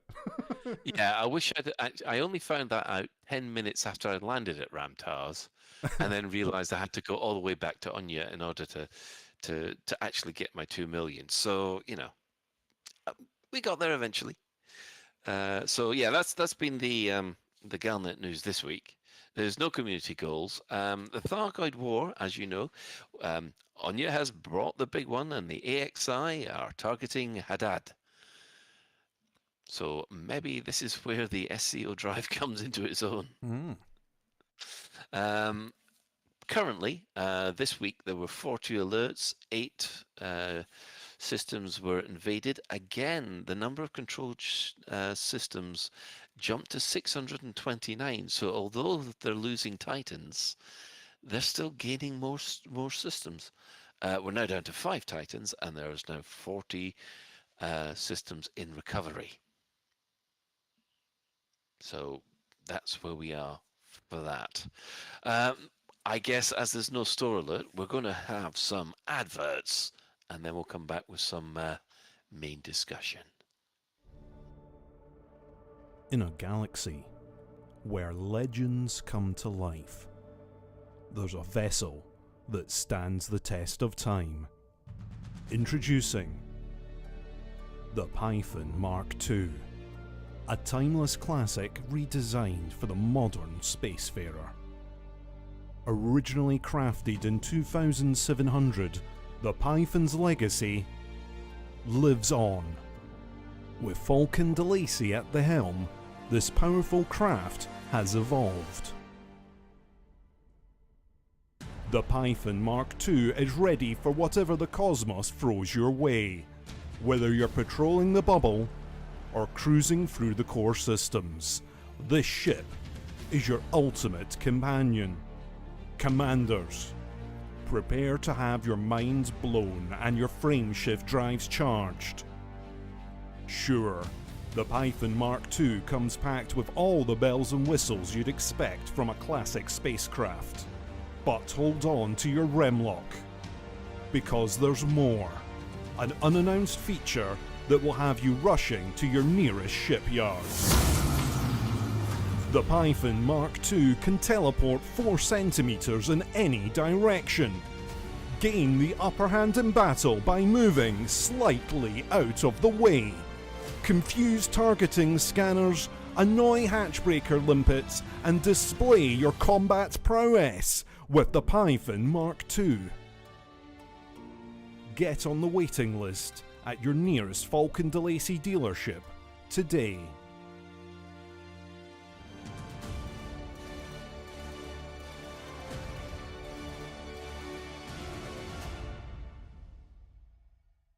Are you a commander who's tired of interstellar injustices? Do you find yourself constantly needing to express your displeasure? Look no further. Introducing the Manticore Pitchfork, crafted for the discerning commander who demands more than just a plasma gun to make their point. Made from ultra-durable, premium materials, these pitchforks are designed to handle even the most heated encounters with unruly aliens, malfunctioning droids, or pesky space pirates. Whether you're settling a dispute over asteroid mining rights or rioting about a non-compulsory feature, the Manticore Pitchfork has got you covered. With its sleek design and unbeatable durability, you'll be the envy of every commander in the galaxy. The Pitchfork will be in stores later this year, but if you cannot wait until then, you can get 3 months early access by visiting your nearest Frontline Solutions. Order today, and while stocks last, receive a free Displeasure Beacon. This lightweight handheld device combines all the functionality of a naked flame, but with 0 oxygen requirements. Now you can wield your torches in space, and even for a small fee, change their colour. The Manticore Pitchfork, when 280 characters aren't enough. I was overseeing the delivery of some slaves to the starport in Exios, and a cleaning robot had just washed the floor, but not left a warning sign. I had to run after a slave that was escaping, and I slipped and fractured my wrist. I was delayed for 10 whole minutes while the Medicomp repaired the damage. My time is billable. Can I get compensation? Yes, you can. I was on a regular trading run back to Sol, and it was my job to repaint the outside of the ship. I was given the wrong kind of EVA clamps. Nothing bad actually happened, but it did give me a fright. Can I get compensation? Yes, you can. I was checking some robots through customs when I distinctly heard an official call the robots clanks. I was deeply offended, even though I'm not a robot myself. That's their word. You're not allowed to use it. Can I claim for moral outrage? Yes, you can. At Cowell and McGrath, we are now taking any kind of legal action. No case too small, no justification too frivolous. If you've been lightly inconvenienced, embarrassed, or in any way put out, then someone should be made to give you money.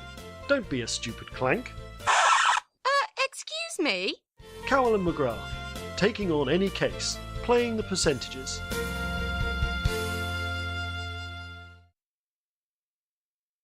And welcome back. Remember, you can get your pitchforks at Lave Station. Manticore Pitchforks.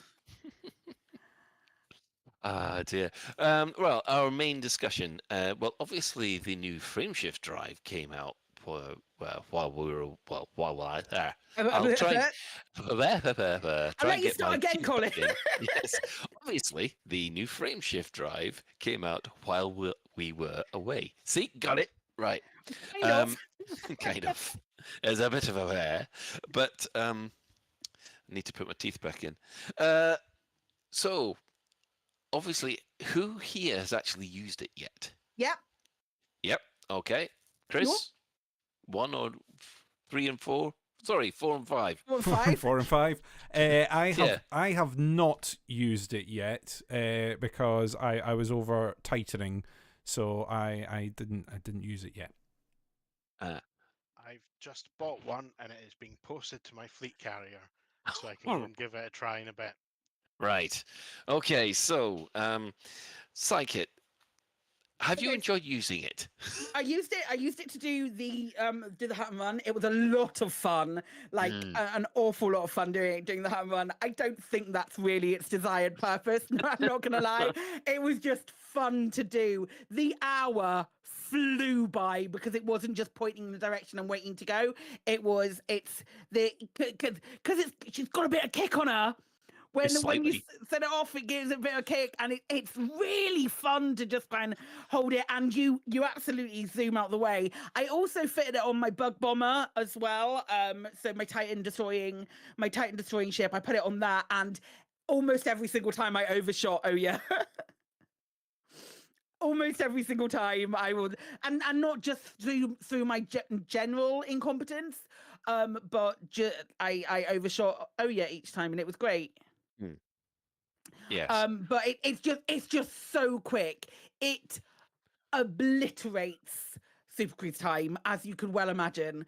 I didn't think I'd be interested in using it at all, and now I'm like, oh, we could use this for BGS if we're doing like a BGS station, which is like 300,000, like those 300,000 light year away stations where we sometimes have missions to it, especially in sort of like my neck of the woods and my squadron's neck of the woods, have now become a little bit more accessible because of the SEO. So I'm a happy bunny with it. Yes. It's fun. Yeah, I must admit, I tried it as soon as I got back from holiday, and I thought, right, let's see what all the fuss is about. Fitted it into the orange sidewinder for a little bit. Realised that there was a planet, I know, about a couple of light seconds away that I had to land on a base. Hit it. And then wondered why I was halfway out the full solar system at that point. It was like, what the blooming heck? It was, and it was fun to use, and I absolutely love it. Love it. It's absolutely something that I think the game has been crying out for, because it's especially when you're doing on foot missions, because when you land on a base, the worst thing is you launch, especially if it's all within one system. You launch, there's 5-10 minutes of flying around in Super Cruise, and then you get to the content. This bit, it just, as long as you can time it right, it's zap, get into the content, do the content, take off, zap, back to the base. And it has made me running on foot missions so much more fun, because I'm doing more of them, and obviously the mechanics are fun, and yeah, you do get the impression that your commander's just been sort of pushed right back into his seat, and his face is being smudged back into the headrest. Yeah. So overall, I'm loving it, and I don't think it breaks the current mechanics. We've yet to see. Well, I've seen people try to use it to escape interdictions. Doesn't work, which I think is good. However, trying to catch someone when they're using it makes it a little bit more difficult, which I think is also good. Yeah. So you can't. Yeah, you just said you can't use it to escape interdictions once the interdiction started, right? Yes, that's right. Once the interdiction starts, you can't escape it just by hitting the boost button, which is fine. I'm happy with that. I mean, you can still completely escape an interdiction by going to a high wake, but if you want to escape with a low wake, then yeah, can't be done. So the one thing that I was the one thing I was slightly disappointed with by it was the fact that you couldn't use it once you'd been interdicted, because I thought it was going to be a good way to boost away from like Thargoid interdictions specifically. I thought it was going to be a cool way to do that, because you can't see a Thargoid coming. No, you don't see it appearing behind you. It just sort of drops out and interdicts you, which A, rude, B, just not a bit of a pain in the arse, basically. So yes. I'm kind of disappointed that that's the case, but you know, I'll get over it. Get over it. Right. So the speculation, because the Chris's haven't. The Chris's. Is there a plural for Chris's? Yeah, it's Chris's. No, what's the collective noun for Chris's? That's The murder of Chris's, I think, is the appropriate. Scottish murder Yeah. of Chris. Yeah, so I've not used it yet. I do like the idea of it helping with getting to the Titans and you ending up with less interdictions. I think it was Beetlejude in the chat who said that she was interdicted 15 times by the Fargoids on the way to the Titan the other day, which is, I would say, 15 too many. Anything that can cut that sort of thing down is perfect. I kind of wish that even if it didn't let you sort of boost away from an interdiction, it maybe gave you the upper hand slightly with the Fargoid ones. Because I think the reason that I have an issue with the Fargoid ones over the normal sort of NPC interdictions is you can't get out of them. You are not going to win that battle. It is a lie. It shouldn't even give you the option to try and fight back. You should just drop out. You know, it's one of those where at least if it gave you a fighting chance as a boost, then I would probably prefer it with that. I think it's probably been balanced right. When we were chatting about it pre-release, we sort of said, oh, well, what's the jump range going to be on it? Is it going to be engineerable? I think the fact that it's got a more limited or just a standard sort of jump range, it's not going to be jumping super far, means it's not going to be used by everyone everywhere. It has its use cases. I would say the only disadvantage of that is the fact that if you don't have a fleet carrier, then you're going to have a ship with a very low jump range, so you're going to have to be strategic about where you're using it and how you're placing it. I currently pay to ship my AX ship around the appropriate conflict zones to get it as close as I can, because I cannot be bothered with jumping it absolutely everywhere. You know, but yeah, it depends, I guess. It depends. It seems that everybody in the chat room is obsessed with the collective. It's just me, mate. Let's be honest. I'm the one who's been doing the most of it. I'm trying to come up with the collective of Chris's. I got one from Katie, which was like a tonic of Chris's, which felt right. I got a quart of Chris's. A topher of Chris's, I like. A topher. It's a topher of Chris's. A tooter of Chris's. Oh, this is going to get too fucking Scottish. You back up. It's going all elite meat again. At least you didn't think I was Polish. Right. Yeah. Right, okay then. Chris Mark 5. Have you got any opinions on the new frame shift? I think it's a cool direction they've gone in. I'm actually quite excited to see what engineering adventure we're going to get on it. I hope less jiggle is an option. You need the jiggle. Yeah, but not that much. Or maybe like it'll turn down heat generation for loss of top speed or something like that. Yeah, I mean, it must be pointed out at the moment, it burns through fuel like no tomorrow. So I wonder how the fuel rats are doing. Okay, right. If anybody has called the fuel rats after using an SCO and has not been turned away with a "it's your own fucking fault, deal with it," that's on them. The fuel rat, I genuinely don't believe that the fuel rats should be answering calls for people who have actively decided to put a fuel guzzling element into this ship. Wait, you know, is that like the longest ever rescue? Yeah. You could beat that. Could beat that.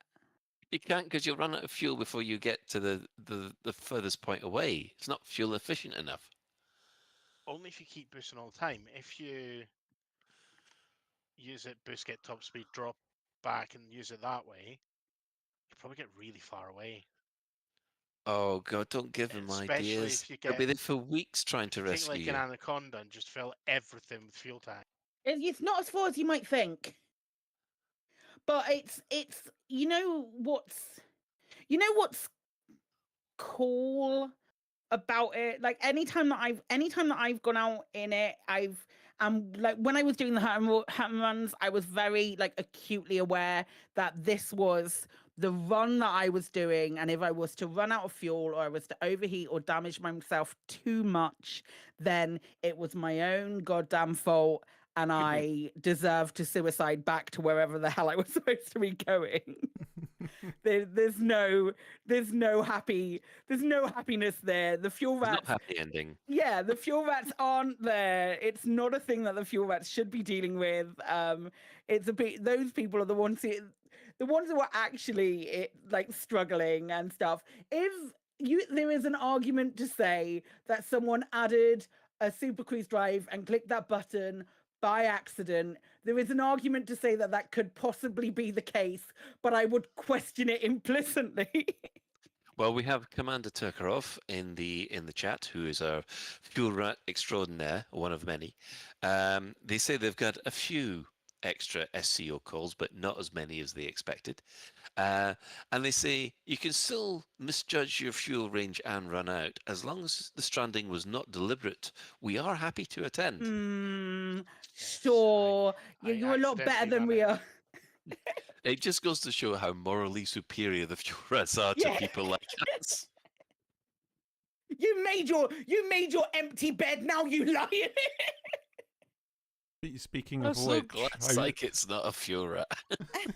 speaking of which, how's your oxygen, little biggin? Oh, it's fine. I've got 21 minutes. You're fine. Oh dear. Right. Moving on from there. Well, I guess we all had a little talk about it. So we asked the question of the week a couple of weeks ago. What are you planning to use the new SCO for? We did. We asked that question and then we rolled it over, and now we're reading the answers. That's how that works. We had Frank87 who said, "Who gets over the novelty of going super fast? It's brilliant. I never expected them to give me exactly what I wanted. It's got me back playing the game." Thumbs up. Going even faster. Safia, all the stress with heat, fuel usage, additional steering, and less jump range. Just for speed, nope, I'm out. I like it cozy and comfortable. Aside for that, it also brings nothing to exploration. Bacteria are usually tame and don't follow me into Super Cruise. But you can, I mean, I guess you can reach the bacteria that's further away, can't you? When you reach the system and you're sitting there and you're going, that planet's like, it's going to take me ages. So now you can like zoom over to the bacteria rather than the bacteria zooming away from you. Okay. Possibly. Yep. We're going from Silas Resi. I plan on keeping paint cans in the cargo bay. That way, if I need to touch up the ship exterior, the paint will be properly mixed after a quick run to Jameson Memorial. Also, Orangina. Orangina, that's the word. Oh, wait, what? As in you shake it up in order to get your orange juice? Oh, that's all my bits in it, isn't it? Yeah, you got to shake up your bits, which came out all wrong. I hate orange juice with bits in it. It's the Like devil. a Polaroid picture. Oh dear. I've got gaming snips and bits. I'm going to have a play with it, using it for bounty hunting, catching up with wanted ships quickly for interdiction when they already have a substantial lead. Hopefully we'll never need more than a second or two of overdrive, so minimal damage to my ship as a result, hopefully. It takes a hot minute to push you into a heat where you get damaged. You lose paint like nobody's business, but your damage seems to go. You don't get heat. You don't go from like 0 to 150 heat like that. You have a good amount of time. Yeah, the thing is, in most cases, I think you kind of overtake your target and you have to meet them coming back. I mean, possibly. It depends on how far away they are. I have like Malida Sunstrider. I am so sorry if that was butchered. You know how I feel. I've been using it on a courier for Odyssey gameplay for 2 days now, and I couldn't live without it. I don't mind the reduced jump range because I'm not getting out of the system I'm in.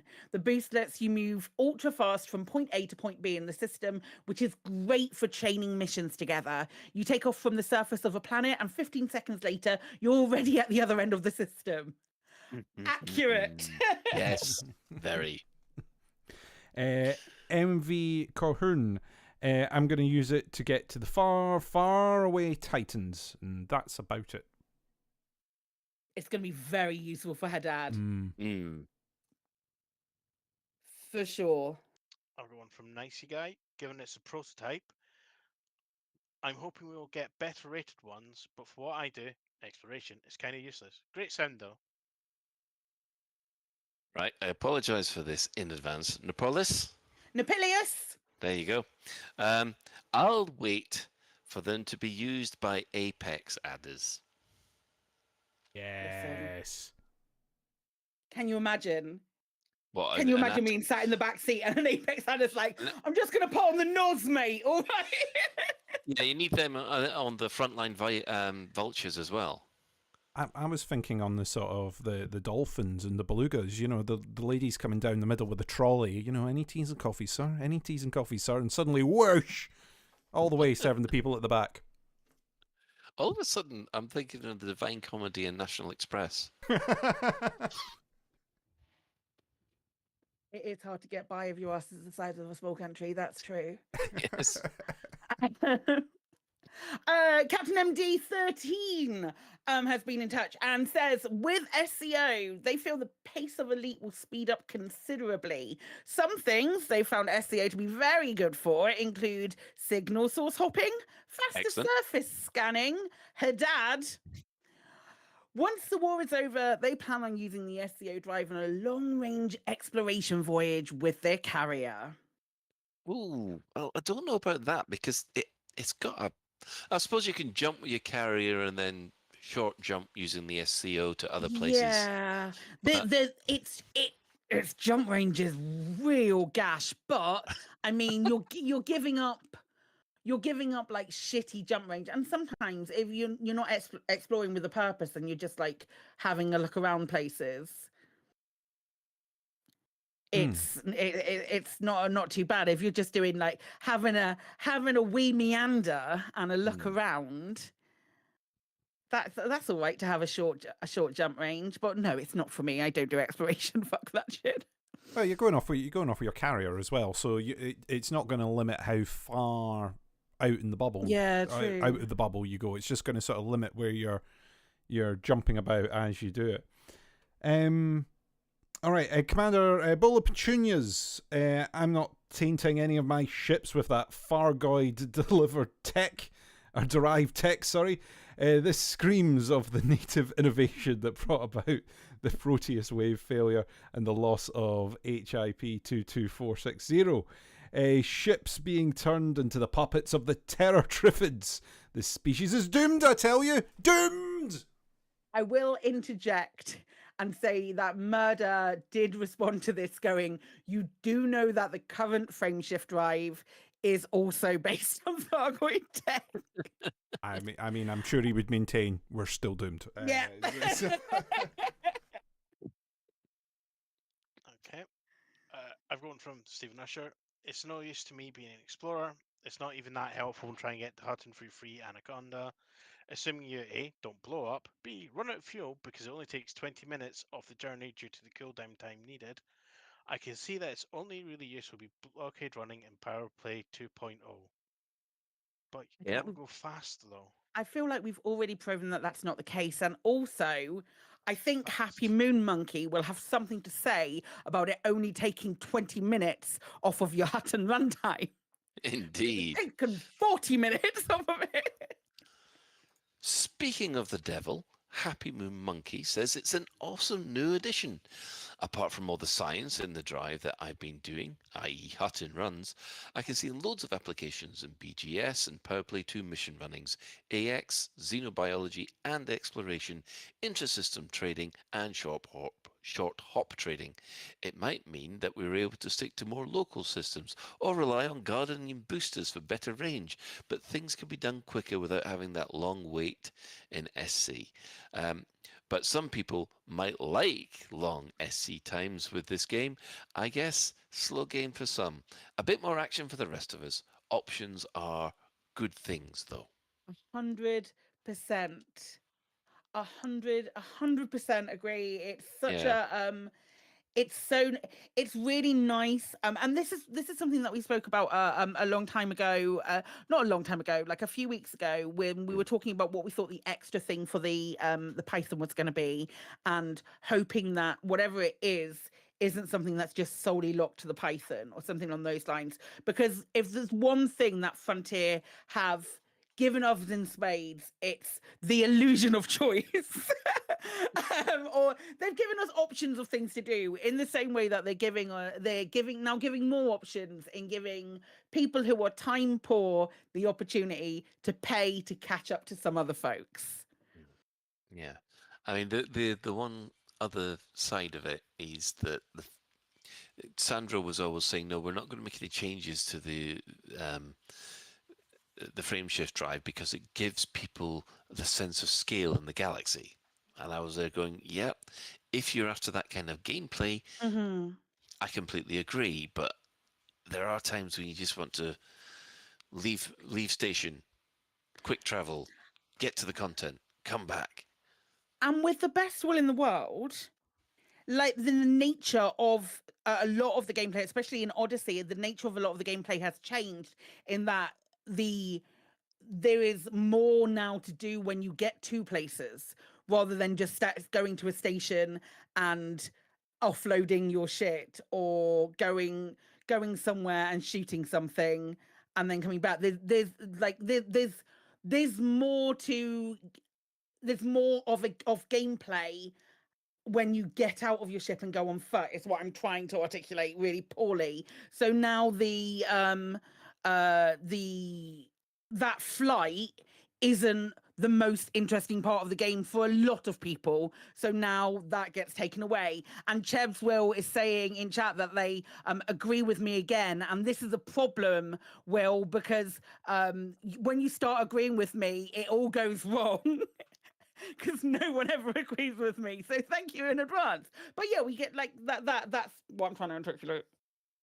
Yeah, we have Darren in the chat saying he's loving the debate on the applications and efficiency of ludicrous speed in a game where you spend most of your time flying between places. Yeah, but if we can spend less of our time flying between spaces, that's great.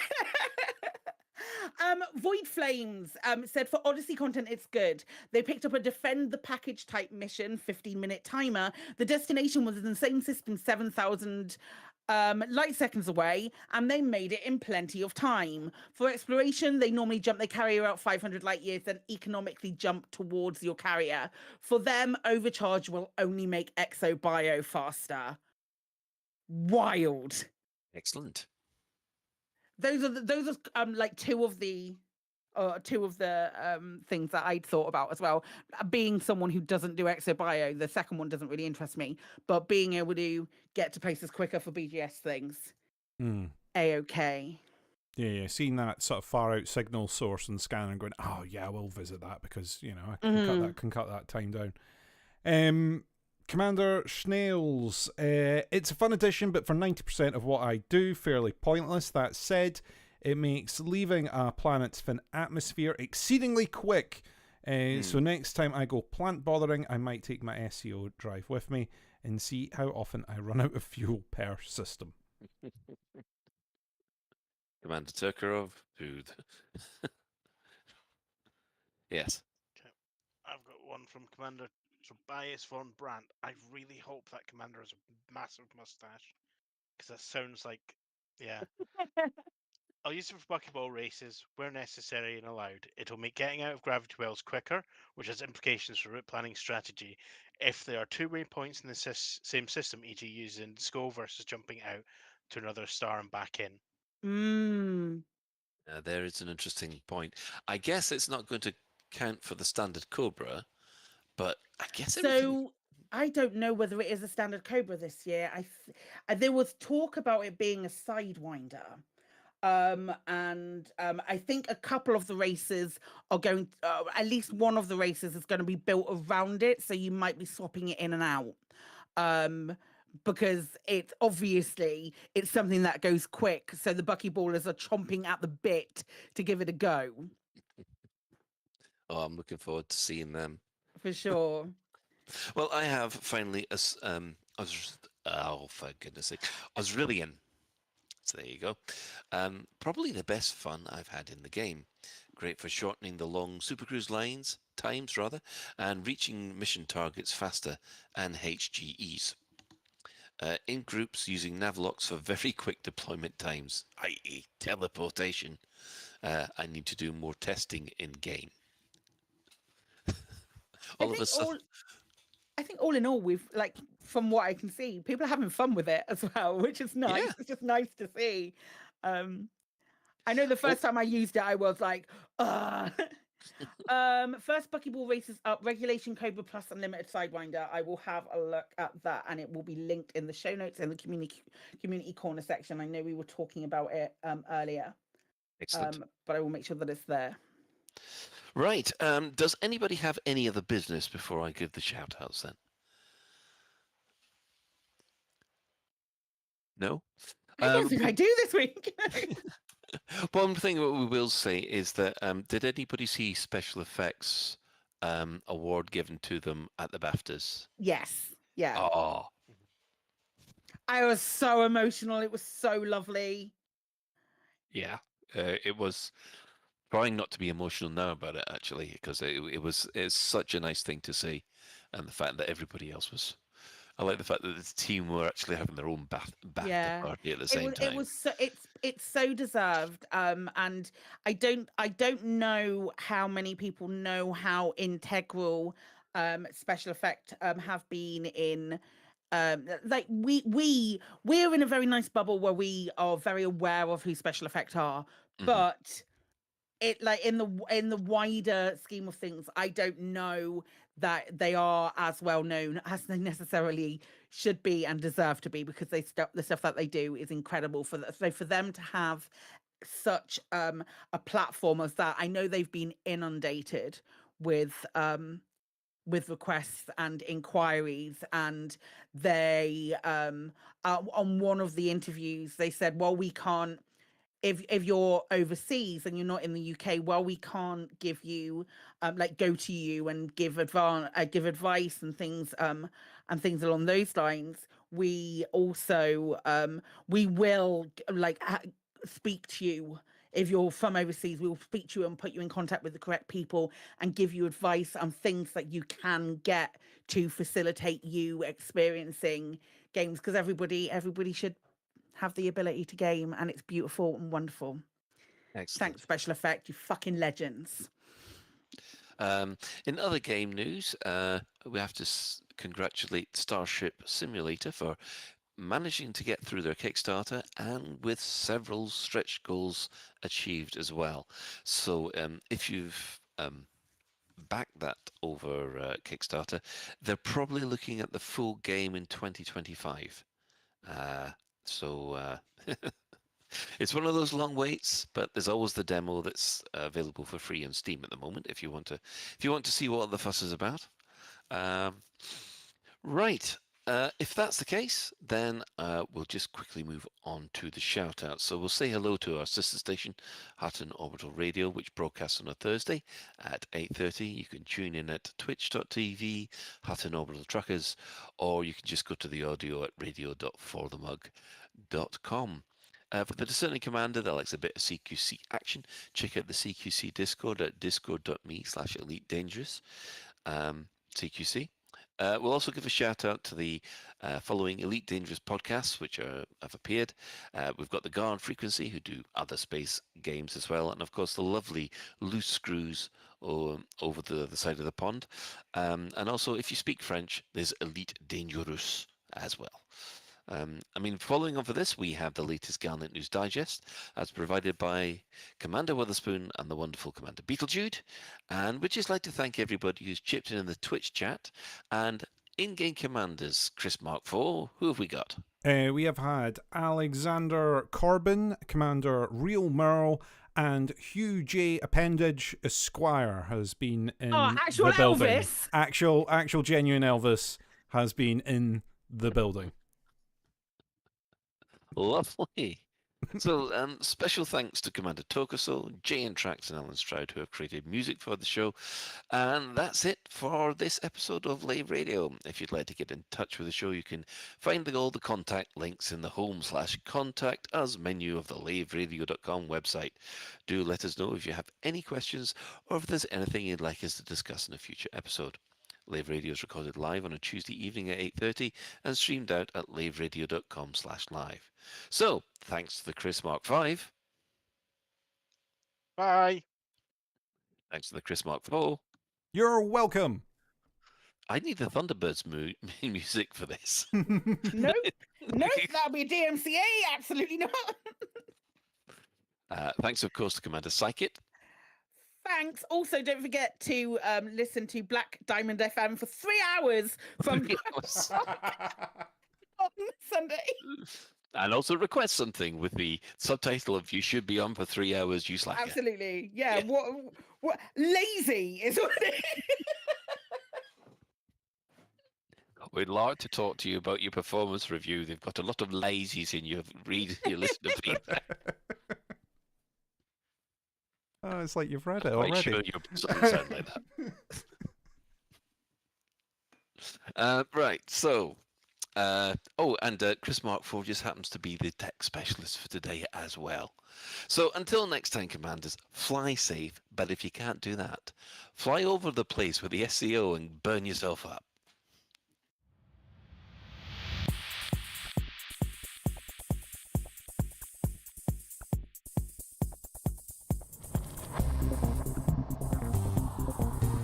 Is your life like this? Sounds like someone having an orange inserted.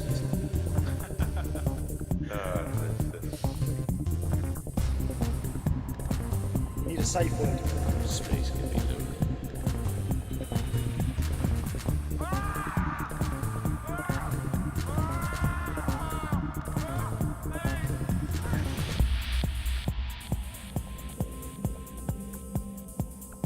I'm going to see the galaxy.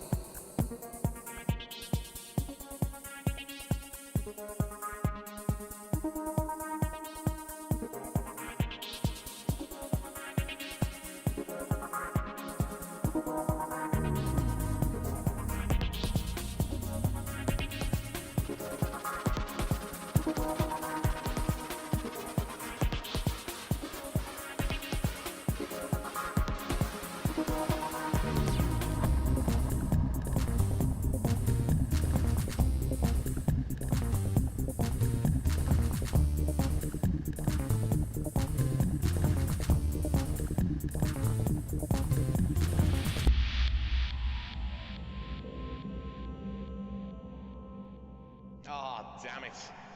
No worries, guys. Hold the fort for 2 seconds. I'll be right back. Galnet News Update, 23rd of April, 3310.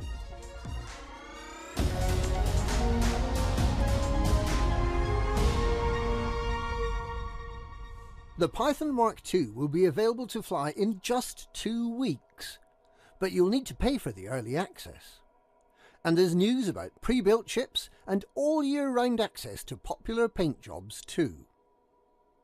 Manufacturer Falcon de Lacy is making its exciting new ship with a secret feature available 3 months before the official 7th of August release date, but at a price. You'll need to pay 16,250 ARCs to join the early access programme. De Lacy has remained tight-lipped about what it is that makes the new ship special, so it's likely that there'll be high demand for the first Python Mark IIs that roll off the production line. 2 further ships are promised later in the year, but no further details are currently available. For commanders with arcs burning a hole in their pocket, but not enough time to build their ideal spaceship, there's a brand new concept in ready-to-fly ships. Purchased from the Arc store, these ships will come pre-configured for a variety of popular activities, and will include cosmetics to match. One of the first of these pre-built ships will be the AX Combat Jumpstart package, an Alliance Chieftain pre-configured with all the modules you need to fight the Thargoids. The Python Mark II will also be available as a pre-configured package, including a paint job and ship kit, although you're welcome to configure your own from scratch if you prefer your own custom build. To round off ARC's related news, some of the previously limited availability bestseller paint jobs and other cosmetics will be made available all year round in a new bestsellers section of the ARC store. So if you've been hoping those chromed paint jobs will be coming back on sale, you're in luck. We're promised some price rationalisation too, although it's not yet clear if the prices will be going up or down. The Python Mark II, available to buy with ARCs from the 7th of May and with credits from the 7th of August.